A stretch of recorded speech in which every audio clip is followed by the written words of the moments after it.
Kasunod ng nangyaring pamamaril sa Tacloban City, muling lumutang ang mga panawagang ipagbawal ang social media sa mga edad 16 pababa. Para hingan po natin ang opinyon tungkol dito, makakapanayan po natin si Senate President Win Gatchalian. Magandang umaga po sa inyo. SP Win, salamat po sa inyong oras. Good morning sa inyong dalawa. Thank you, SP Win, for joining us dito sa Good Morning Kapatid. SP, isa po kayo sa nagsusulong na ipagbawal sa menor de edad ang paggamit po ng social media. Mainit na usapin po ito. Sa tingin ninyo, gaano ba kalaki ang magiging epekto nito sa pag-iwas sa nasabing insidente, SP? Ang social media ngayon ay nag-iiba na rin. Base sa mga reports na nakita ko sa internet na itong mga batang gumawa nitong krimen na ito ay naimpluwensyahan ng social media, primarily yung violent games na mayroong social media component. Ang social media ngayon hindi lang naman yung alam nating Facebook or yung Instagram. Ngayon meron na rin mga games na napaka-violente at may social media component siya. Ibig sabihin, pwede ka makipagkilala sa ibang tao, pwede ka makipaglaro sa ibang tao, pero hindi mo alam kung sino itong mga taong to. Hindi natin alam kung sila ay bata o matanda. At base sa mga reports rin na nababasa ko sa ibang bansa, itong ganitong violent games ay pinapasukan ng mga terrorist at extremist. At dito nila iniimpluwensyahan yung bata na pumasok sa mga hindi magaganda at karahasan. Kaya isa sa mga nakikita ko ay dapat mahinto no? Yung mga nagbibigay ng masamang impluwensya sa ating mga kabataan at isa sa mga i-final nating panukalang batas yung pag-ban ng social media sa mga 16 years old and below. Pero SP, what do you have to say po doon sa mga ilang mga eksperto na nagsasabi na hindi po pagbabawal dapat ang gawin, kundi digital literacy at gabay mula sa mga magulang ang dapat gawin po sa ating mga bata pagdating po sa usapin na ito? Maraming bansa na ngayon ang nagbaban ng social media. Ang unang-una, Australia, dito sa region natin, Malaysia, at ang pinakabago, United Kingdom, na pinagbawal nila ang paggamit ng social media sa 16 years old and below.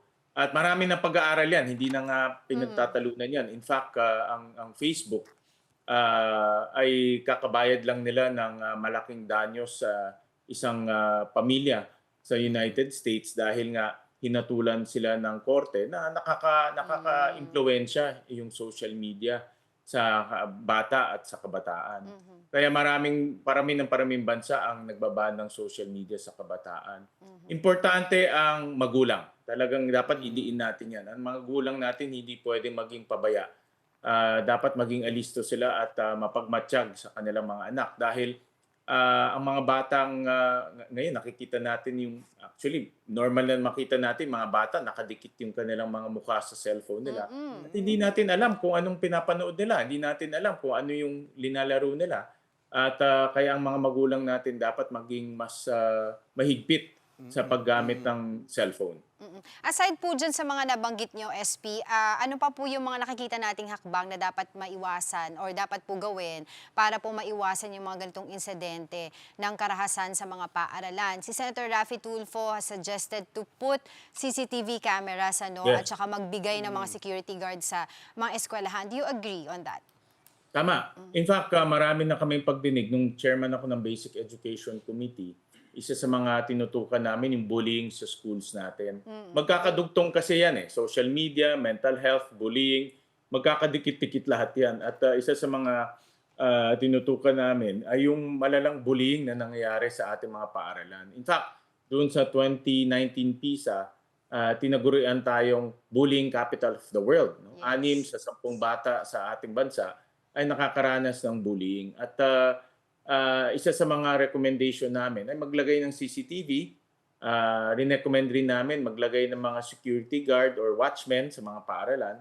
At pangatlo, ang ating mga teacher ma-retrain sa paggamit ng ma-retrain sila para makita nila yung impluwensya ng social media at iba pang impluwensya sa mental health ng ating mga kabataan. Right. SP, may usapin ngayon yung panukala na ibaba yung minimum age for criminal liability dito po sa ating bansa, 15 years old under the Republic Act 9344, yung Juvenile Justice and Welfare Act of 2006. Ano pong masasabi nyo dun sa panukalang ibaba yung minimum age of criminal liability? Alam ko malaking debate yan, no? At Oho. mahabang pag-uusap yan. Pero kung ako, base sa mga karanasan ko bilang mayor ng Valenzuela, kung mapatupad ng mabuti ang Bahay Pag-asa, malaking tulong to sa mga bata para mareforma at ma-reintegrate. Dapat mabalik sila sa lipunan ng maayos at kapaki-pakinabang. Kung ma-implement ng mabuti yung Bahay Pag-asa at yung batas, ay malaking bagay yan sa pagre-reforma ng bata. Pero aminado ako na patuloy natin dapat i-review itong batas na ito dahil nga nagbabago ang mundo eh. No? At dahil nagbabago ang mundo, kailangan i-review. No? Pero ang aking pananaw dyan, tingnan natin dalawang bagay ang pananaw ko dyan. Tingnan natin kung ano nakaka-impluwensya sa bata. At pangalawa, dapat ma-implementa ng mabuti itong batas, lalo na yung pagtatatag ng mga bahay pag-asa sa buong bansa. Well, SB, ilang linggo na po kayo since kayo po ay maluklok bilang Senate President. Kumusta na po ang takbo ng Senado ngayon sa ilalim po ng inyong leadership? At ano na po yung mga nakikita natin prioridad na nais nyo pong maitulak sa mga susunod na buwan? Idagdag ko na rin po, meron na po ba tayong desisyon doon po sa magiging impeachment trial po? Kayo po ba ang tatayong presiding officer? Well, tatlong bagay. No? Unang-una, tututukan namin yung 50 na LEDAC bills. Ito yung bills na napagkasunduan na ng executive at legislative. 50 yon at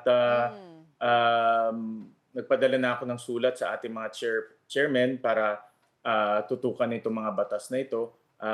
Sana matapos namin itong 50 sa loob ng 2 taon. Itong mga batas na ito ay mahalaga, no, sa pagtutok ng mga problema at issues na kinakaharap ng ating bansa. Pangalawa, nagkaroon ako ng briefing sa ating economic managers dahil alam natin na ang ating ekonomiya ay bumagal. At pag bumabagal ang ating ekonomiya, mabagal rin yung paglikha ng trabaho. Yan ang isang bagay rin na tututukan ng Senado kung paano ma-revive o ma-jumpstart yung ating ekonomiya para mas marami tayong trabaho magagawa. At pangatlo, gaya ng sinabi nyo, nakatutok kami ngayon sa impeachment, tuloy-tuloy yung pre-trial. In fact, nagulat kami na libo-libo pala yung ebidensya na ipinesent ng both sides, the prosecution and defense. Pero tuloy-tuloy itong pre-trial para maging maayos yung pamamalakad at takbo ng trial proper. SP, nabanggit nyo na rin yung pre-trial. Posible mang matapos po to sa loob ng isang linggo or kailan nyo po na inaasahang may lalabas yung pre-trial order? Today supposedly Okay. will be the last day. Yun ang target ng clerk of court. At pipilitin na matapos today. Kung talagang hindi kaya today ay tomorrow will be the last day. So talagang napakadaming ebidensya lang ang rini-require na lagyan ng markings, no? At pero okay na rin to dahil mas maganda gawin na ngayon kaysa sa trial proper, baka mas Yes. matagal ang pag-aantay pag sa trial proper. Oo. Pero definitely, July 6 po talaga ang pagsisimula ng impeachment trial. Yes, July 6 ang aming target at yun naman ang aming pinaghahandaan. Pero I'd like to ask you rin po, SP, doon po sa usapin ng green box na dapat po buksan o hindi. Ito po ba, kailangan po ba mag-convene muna ng Senado para po masabi pwedeng buksan itong box na ito, yung naglalaman po ng mga BIR documents of the Vice President? Ayoko muna i-preempt ang desisyon at recommendation ng Clerk of Court dyan. Antayin ko muna yung kanyang pagbibigay ng paliwanag tungkol dito sa yung green box na ipinesenta kahapon lang actually. No? So, pagbibigay ng recommendation yung ating Clerk of Court. Nakausap niyo na po ba? Dahil Si dating Senate President Alan Peter Cayetano, muli po siyang nag-Facebook Live. Sabi niya po kasi, di ba, nung I think 2 weeks ago, nabanggit niya na willing naman daw siya makipag-usap po sa inyo. Nakausap niyo na po ba si dating SP Alan Peter Cayetano at naresolve niyo na ba po ba yung, kumbaga, yung pagkakaiba ng dalawang panig sa Senado? Actually, marami naman akong nakakausap ng mga senador, kasama na yung mga kaibigan at kasamahan natin sa minority. Kay Senator Alan, hindi pa in particular, pero dadating rin tayo dyan. Alright. SP, thank you Sige. sa oras ninyo. Thank you. Maraming salamat. Maraming salamat po. Good morning po. Kapatid, Senate President Win Gatchalian. Mga kapatid, Andre Felix po, manatiling may alam pagdating sa mga mahalagang balita sa loob at labas ng bansa. Mag-follow at mag-subscribe na po sa social media pages ng News 5.